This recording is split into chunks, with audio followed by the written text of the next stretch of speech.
Hey friends! Oh man, the 1980s are the gift that just keeps on giving. Am I right? Oh man, do I have a movie for you. I can't even wait. Let's get right into it.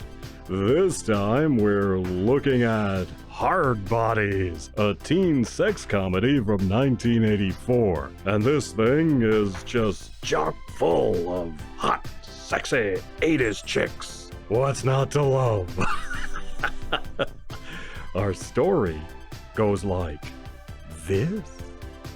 Our hero, Scotty, is a surfer dude, and he and his pals are just kinda drifting through life, enjoying the sexiness of sexy beach bunnies. And Scotty has himself a girlfriend, a hot and sexy chick, Christy. But trouble is brewing. Scotty hasn't paid his rent and gets kicked out of his apartment. Now, as chance would have it, 3 middle-aged dudes show up and rent a beach house for the summer. These 3 spent their youth building up their businesses and making money, and now they just want to enjoy themselves. Trouble is, they've been so busy they never learned how to land the hot, sexy chicks. Man, we can all relate. So when Scotty and the 3 men cross paths, they realize Scotty, a chick magnet, could teach them what they need to know. They hire Scotty for the summer as a sort of coach.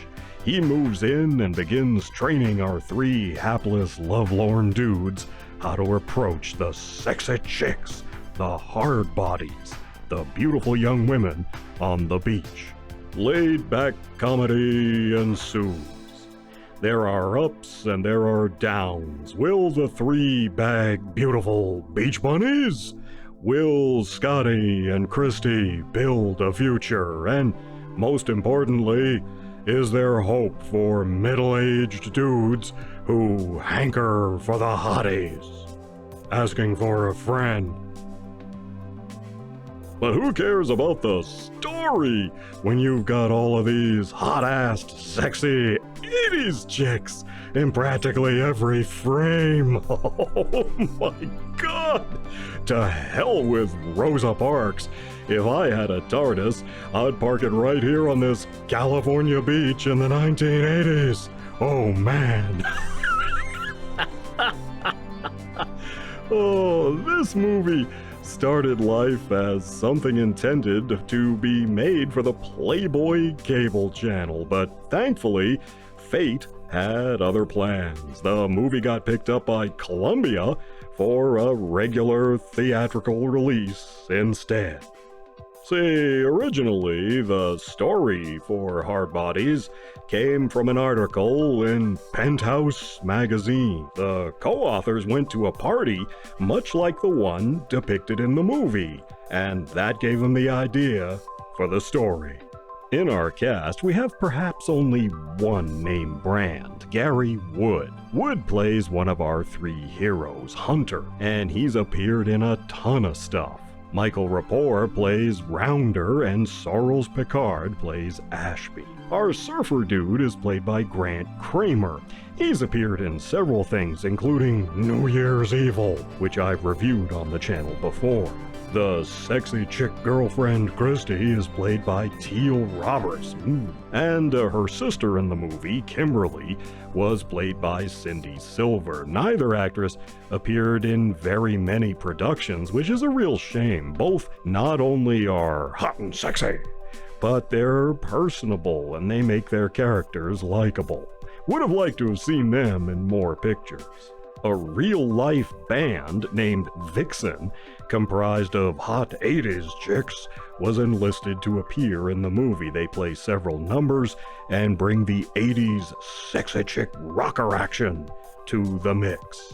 Now, leaving hot, sexy 80s chicks aside for the moment, man, can't believe I even said those words! Our hero here, the surfer dude Scotty, has some growing up to do and has to learn to take on some responsibility, which he kinda does. Very typical of 80s pictures like this, but the movie doesn't really push the point. and I wish they had leaned into that a little more. But hot, sexy 80s chicks make up for a lot of deficiencies. Otherwise, I think if this movie has a flaw, it's that because it doesn't have a villain, the filmmakers apparently felt they had to invent one. So, in a slight tonal shift, one of our three heroes goes kinda bad.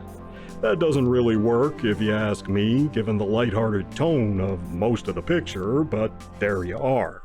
Now, one picture simply could not contain the awesome sexiness of these sexy chicks. So they went and they made a sequel, Hardbodies 2. Well, I've not seen that one yet. God. Of the three middle-aged guys, Sorrel Picard is the only one to reprise his role in the movie's sequel. What I love is just how unabashedly exuberant this one is. Unlike movies made today with only Twitter users in mind, the standard of beauty here is not androgyny. These chicks are definitely not Pat from Saturday Night Live. No, they're hot and sexy as only 80s chicks could bring the hot and sexy. Okay, how would I rate this movie? Well, for hot, sexy 80s chicks, I give Hardbodies 700 trillion paws up! But as a movie, well, I'd say this is about 2 paws up. It's kind of typical of teen sex comedies from the 1980s. Nothing bad happens, it's amiable, pretty simple fare, and did I mention it has a lot of sexy chicks? Oh my god! Thought I was gonna have an aneurysm watching this one. Viewer discretion is definitely advised. You take care of yourselves, and I'll see you in the next one. Oh man, sexy 80s chicks, hell yeah!